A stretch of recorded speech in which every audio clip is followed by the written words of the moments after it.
NASA, this is JTolan. Yes, sir. I'm calling to report an incredible scientific discovery. You won't believe this. What is it, sir? I applied photogrammetry to your orbital footage of the Earth. Is that right? Just incredible imagery, and I was able to turn that into 3D models of the Earth's surface. Is that right? And when I measured the curvature of these models, I was just blown away. What I discovered is that the curvature of the Earth is about 3 to 4 times larger than what we previously assumed. I mean, the Earth is practically flat, and this is incredible. Hello? Hello? Hello? Are you still there? Hey, how's it going, everyone? Let's apply photogrammetry to orbital footage of the Earth. Incredible results, and also the moon. Watch this. This is incredible. To introduce photogrammetry, let's apply the technique to the Cayuga spacecraft imagery.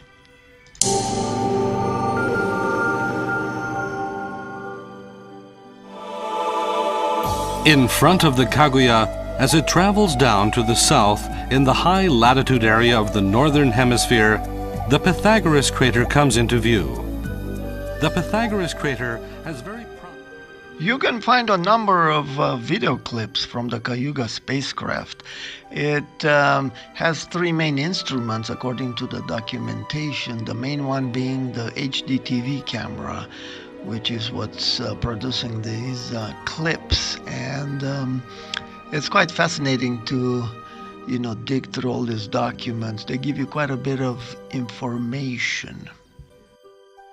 So here's a flight over Aristarchus crater coming up here, and I will take different snapshots from this video and put them into meta shape. So here I have created a 3D model of a patch of the lunar surface from the photography, and this photogrammetry algorithm is pretty powerful. It not only finds out exactly where the cameras are, as you can see right there, the blue squares, those are the locations of the cameras, okay? So I just took a few snapshots from that video clip you saw and put them in meta shape, and then meta shape does all the calculations, the photogrammetry. Okay, so now let's turn off the cameras and create an animation. So this is a very nice feature. You can just click a button and it will rotate the model so you can get different perspectives. Just incredible. I mean, if you think about it, the spacecraft went only one way, but now we can rotate and look in different directions. So that's the, the power of these, computer tools that let us visualize, the surface models. So, yeah, pretty powerful technique, and we'll apply this to the Earth. There's plenty of orbital photography of the Earth. Now let's build a model of northeastern Africa from one of the ISS overflights that we saw in the intro. So here you can see the model, and it takes quite a bit of effort to clean it up. There's different points. You create dense clouds.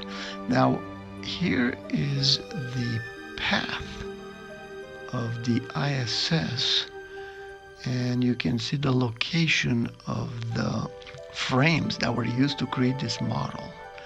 By comparing the model with a map, we can size up the dimensions and figure out length, and that's useful. The size of the model here represents about 1,250 miles by 600 miles, so a pretty large portion of the Earth's surface. One of the first measurements I made was to measure the altitude of the orbit above the surface, and this is a little bit qualitative from this particular angle. The altitude is about 300 miles, but the official is around 250 miles. Here I measured the orbital path curvature.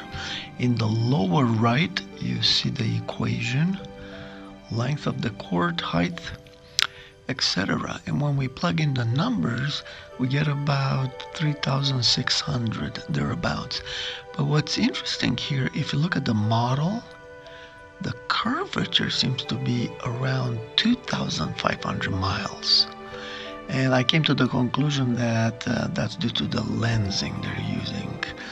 Because when we look at a different direction, it comes out to a different number. So there's some strangeness here. So when we look cross track versus along track, we get to different numbers, almost a factor of 2. And that's really because of the lensing, the lens that they're using in these cameras.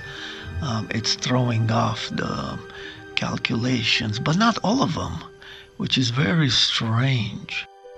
Another curious observation is the orientation of the camera at about 45 degrees off of the direction.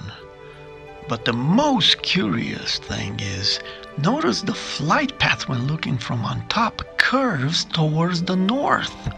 Whoa, this is bizarre. So why is the ISS flight path curving towards the north after it crossed the equator? We're gonna find out soon enough. Check this out, folks. This is just incredible. When we measure the curvature looking from on top, it comes out to almost the radius of the Earth. What is going on, and how come it's curving that way? This is very strange. And let me say this, it violates the globe. This is just incredible, folks. The globe and orbital dynamics cannot explain this strange curvature. Now in this graphic in yellow, I showed the ISS orbital plane. Okay, and if you talk to experts, the way it works, the satellite, in this case the ISS, goes round and round and round in this orbital plane, and the Earth underneath rotates. So the ISS is in its own inertial frame of reference, okay, and the Earth rotates underneath. And so that's why you see this oscillatory orbital path on the Mercator maps, okay? And here I'm showing the globe perspective. So this strange curvature towards the north is very curious, and as you'll see in the end, it's perfectly explained by the flat Earth map. But before we move on, have a look at this new model derived from the same photos. I actually found the trick. Wow.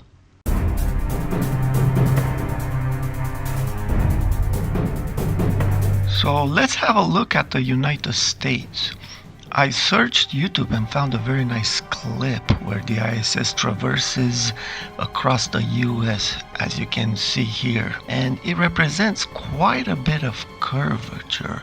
So let's see how the model comes out. The weather that day was excellent. This is an excellent video clip. Look how clear it is. And I put a mask. I want the software to only focus on the lower left corner where there is a more direct, straight down look for higher accuracy. As it moves north to Canada, you can see a lot of cloud cover. So we'll truncate the model. Now here's the model, and let's turn on the camera so we can visualize the orbital path, and we can see some curvature which we'll measure shortly. But also, if you look carefully, there appears to be a higher accuracy zone and a lower accuracy zone. because of the coverage. So to the left we have extremely flat terrain, and then it curves away. Here's why this phenomena is occurring. So we have a high accuracy zone on the left due to a larger baseline, and a low accuracy zone on the right side because the photos end.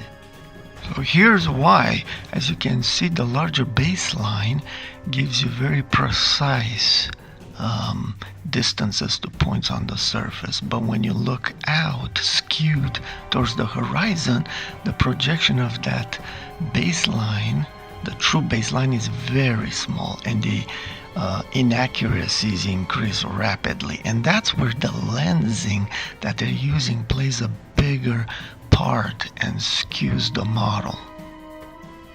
Now I've also applied a mask only to the right side. I tried different masks and also in the center, but it seems that the results are pretty consistent, and that's encouraging. So here's the model, and here I finished this model up, added texture and other things, and it's very smooth, just like before. You can also see the orbits. So if we turn off the cameras, look at that. This is incredibly flat, folks. Wow, look at that. Yeah. Here I'm moving it around. Now let's rotate it. Whoa, that is incredibly flat. So we'll do some calculations on this shortly, but first we have to determine kind of the distances that we're dealing with, and we'll use the map for that. So here's the 3D model superimposed on an image of the globe, so we can identify features in the imagery and derive distances so that we can measure the curvature of the surface. So what is the radius of the Earth? Well, to help me determine that, I put a spline and I fit it to the surface, and then I drew the chord. Okay, and I'm using that formula in the lower left. Okay, and the results are pretty incredible. So let's do the calculations. Okay, so let's bring up the calculator here and crank some numbers. Okay, so we have 2050 for the chord. We'll square that and then divide by 8 times the length of the height below the surface, which is 35. Okay, and it's about 15,000 miles, and of course we can add the small h/2 contribution, but the radius of the Earth is a whopping 15,000, almost over 3.5 times the accepted radius of the Earth. This is just incredible, folks. I've been on YouTube for about 10 years, and this incredible result finally validates what I've been observing in infrared. I've been flying over the US, and I've posted a number of incredible images taken from aircraft. It appears the United States is extremely flat, and now we have proof from on high, which is very encouraging. But at the same time, this is troubling. I mean, you know, the radius is just way too large. There's a problem here. T-minus 10, 9, 8, 7, 6, 5, 4, 3, 2, 1. Ignition. Liftoff of Falcon 9. Go SpaceX, go Cosmo.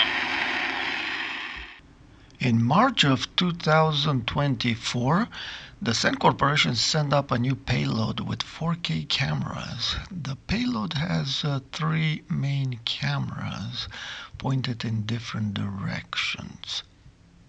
Their hope is that we will be inspired, and I certainly have been inspired. Now, let's have a look at one of the cameras.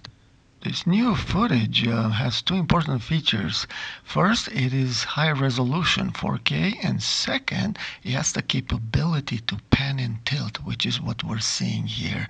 And this is very important. For the first time, we can see that the extent of the view is not as large. Okay?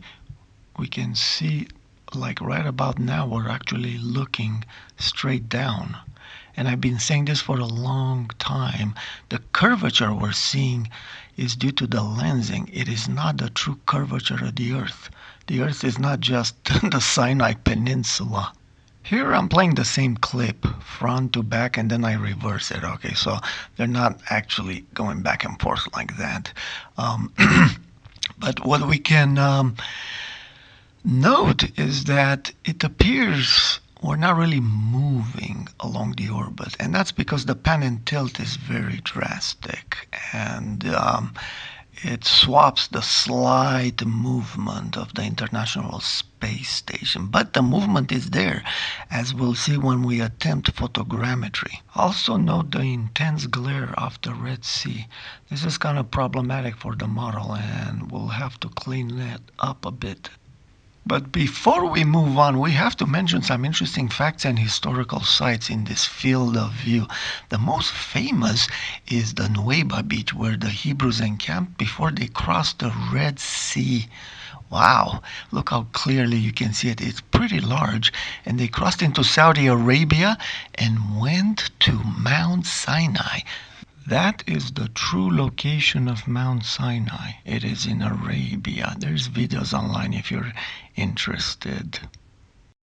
The discovery of the Red Sea crossing is attributed to Ron Wyatt. He studied the Bible and the accounts, and it says that they were enclosed by the wilderness and trapped, and he did a lot of work, and then he went scuba diving off of Nueva Beach and found chariot parts and hoofs, and yeah, just incredible work, a man of God. But his prior claim to fame was the work he did in Turkey to identify the remains of Noah's Ark. I met Ron Wyatt in the 80s, and I bought one of his books, and he signed it for me. Very godly man. And of course, the greatest discovery was the work he did in Israel around Golgotha. He actually discovered the shafts that lead down to Jeremiah's grotto, which is inside the mountain, where the Ark of the Covenant was hidden. And yeah, I just get chills when I talk about that, because I was in the audience when he presented the actual footage. I never felt the presence of God like I did on that day. You know, there must have been over 1,000 people in this huge auditorium at a university, and he was sobbing, and the imagery from the Ark of the Covenant had some sort of a distortion due to the radiant presence that's around it, and not even Kodak could explain why that was occurring. He took photos, but the video would turn in such a way strange graphical effects, and this was in the 80s. So anyway, it was so impressive. Children to adults were just like sobbing. The presence of God was felt in that auditorium. Now let's continue with our photogrammic analysis of this incredible imagery. Now here's the photogrammetry results. An extremely flat patch of the Earth again. Very interesting. look how flat it is. I mean, we can see the topography. There's obviously variation due to the mountains, the features, geographical features. But overall, this is incredibly flat. Look at that. Just incredible, folks. Here's a closer view. We can definitely see the mountains in Mount Sinai on the left, and then over there the old Mount Sinai in the Sinai Peninsula. Isn't that strange? Yeah, right there in the center is Mount Sinai in the Sinai Peninsula, and over there is the real Mount Sinai.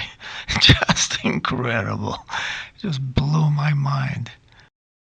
So this is a top-down view of the model, and I added these concentric circles to kind of hide the jagged edges at the edge of the field of view. This graphic kind of illustrates what's really happening here in the angles. You see the International Space Station is fairly close to the Earth, and when you look out, you hit that blue haze and the edge of the horizon, but due to the lensing, it makes it look like that's the curvature of the Earth, which is not. And there in the inset, you can see, as I've been saying all along, the Earth they're showing is very tiny. Okay, here about 700 miles in diameter. That's all. So it's not really the globe. It's just lens artifacts. Here's another perspective that illustrates the pronounced curvature we should be seeing if the Earth was really a globe. I drew out those horizontal lines to the edge. So we should see quite a bit of curvature, and we don't. Now here's a qualitative comparison of curvature, okay? Comparing the globe and the photogrammetry model, and you can see the glaring difference between the two. Notice in Google Earth that I am at about 400 miles altitude. So what is the true radius of curvature of this model? It's obviously way larger than the accepted value. So let's do some calculations. So like before, I am putting an approximate spline to the model and then a straight line, which is the chord, and I will use that equation that I showed before. So when we carry out the calculation, we get again this incredible result of 15,000 miles. Isn't that incredible, folks? Wow. But over 3.5 times what we think the radius of the Earth is. And if I adjust the spline slightly to the middle of the topography there, I get about 12,000. So anyway, it's certainly 3 to 4 times larger than the 4,000 mile radius that we currently believe is the correct number. So just incredible results, folks. Okay, so finally let me introduce you to an incredible map of the world. Since pretty much everyone in academia knows we live on a globe, they try to make projections of that globe, and there's different projections, as you can see here: cylindrical, conical, planar, and they have different attributes. For example, conformal projections may preserve local angles, but probably screw up on the distances and areas. As you can plainly see, the land masses look pretty strange. The Mercator projection is well recognizable by many people. It's one of the main projections being used. But of course, it has its issues. Apparently, distance between 2 points is not correct. The Great Circle route is actually a curved path. And then, of course, the areas of of the land masses towards the north are really skewed. You can see Greenland there, it's super huge, bigger than the United States, when Greenland is actually a fraction of the United States. The azimuthal projection preserves the correct directions, but only from the center. Now here's an interesting map projection, the genomonic. It claims that all straight lines drawn on it represent great circle routes. Okay, looks very strange. There's even strange demonic looking maps. Oh, I'm sorry, it's a star. I found this very interesting sentence here from Penn State, Cartography and Visualization.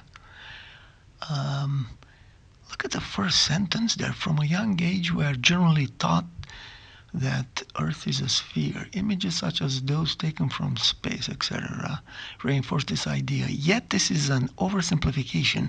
Earth's actual shape is far more complicated as it appears to be. Whoa. That's interesting. Now, don't get your hopes up. These people are not flat earthers, quote unquote. Okay, they're talking about the Earth being slightly ellipsoidal due to the spin, etc., right? And they're saying it's actually an oblate spheroid. But the difference between A and B is so slight, it's practically a sphere. They have an interesting graphic of the geoid. Of course, it's exaggerated. Okay, and then the Earth's surface. There's this imaginary ellipsoid, yada, yada, yada. Now, if you want a really good practical map, the Air Force, not the Space Force, has the answer. Here's a photo from the Strategic Air Command headquarters, and there's videos online too. And they have these maps because they had nuclear bombers up in the air all the time, ready to strike. And you can see in the left photo the black lines there. And this map is very interesting, very interesting. Look how small Greenland looks. All right, it is practically the size of California and maybe Oregon. So yeah, this got me very curious, and I did some digging, and then I found one of the best maps that they have created.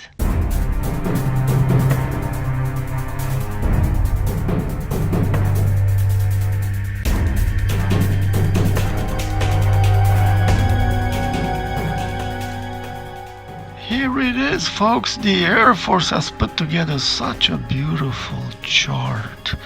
And look at it. It kind of resembles an azimuthal equidistant map for the Northern Hemisphere. But then they fixed the distortions of the land masses as well. Very beautiful. And curiously enough, they claim that they've solved all the projection issues of angle, distance, and size, which is incredible. I kind of felt intuitively that this should be possible, and sure enough, that's what they claim. So I've highlighted the small text that's barely readable. I have a really high resolution image and I had to zoom in. But this is what he says. The polar stereographic projection used for the Northern Hemisphere provides the best possible map representation of global relationships for an area as large as a hemisphere. Wow. And then it continues. The conformal property of this projection produces true geographic shapes, true directions, and permits, get this, excellent distance measurements. Wow, that's incredible. So let's revisit this mysterious curvature towards the north. One of the first things I did when I learned the Earth was flat was take the ISS path as is shown at the top on the right side and transpose a few points onto the azimuthal equidistant map. and we get a circular path. Now, here's the same technique applied to this new Air Force map. Have a look at this, folks. Here we can now clearly see the curvature towards the north. So these equidistant, azimuthal equidistant maps, or whatever this thing is, seems to have a leg up on explaining the orbital path of satellites. Isn't that incredible? The globe fails, but yet this map explains things better. So what if the globe is an illusion? In conclusion, folks, I love mysteries, and this is a graphic I put together a long time ago. Basically illustrates the dilemma we're dealing with. When we look up above, we have a solar system model. Everything checks out pretty much. When we look down below, it appears the Earth is flat. And whenever there's, incompatible ideas, it's a great opportunity to learn something new. The view of our world from space is breathtaking. Our world is very beautiful and colorful. However, capturing a wide field of view with fisheye lenses is leading to the wrong conclusions and perceptions on a monitor screen. Okay, there's a limitation there. This is the true view from space, folks. Have a look at these images. This is a view of the Cygnus spacecraft by Northrop Grumman that was sent to me. Very beautiful. But the most beautiful images come from the Chinese space station. Have a look at these images, folks. The Earth is truly amazing.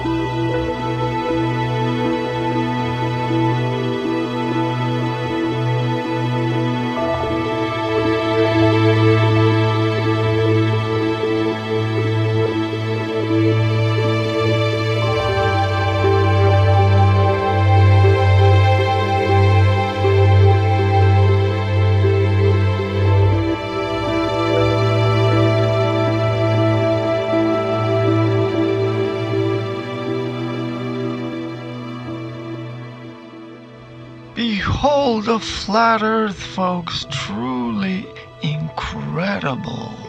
Thanks for watching, everyone. Happy New Year!